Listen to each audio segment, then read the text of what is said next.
amaBlitzbokke aqede endaweni yesibili emva kweNew Zealand kulandela ukumiswa sidumo kwalemidlalo ewuchungechunge ngenxa yeCovid-19.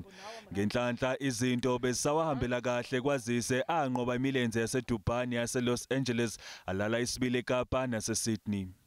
I think in general we've seen a lot of improvement in individuals. I think the younger guys in the system that's been part of the system for only 2 or 3 years, you could see how they started to understand their roles and responsibility in the system. So I think, I think a lot of positives that came out of this season, and I think something that will put us on, will give us a good foundation for our preparations for this coming World Series and then for the Olympics in July.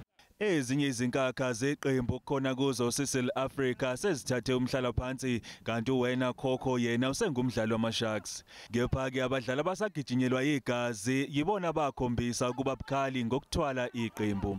Ukapteni weqembu uSiviwe Soyizwaphi ungene ekhaxa kulesi khundla kepha ke nabamendulele babeka induku ebandla.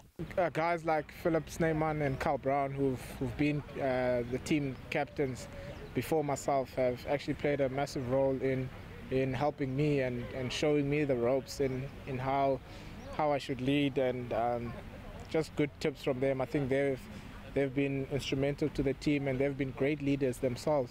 Ukusuka manje kubhekwe phambili amaBlitzbokke azobamba iqhaza kwendebe yomhlaba yeRugby Sevens ngonyaka ozayo aphinda agijima emidlalweni yama-Olympics aseTokyo ngoNtulikazi wangonyaka ozayo.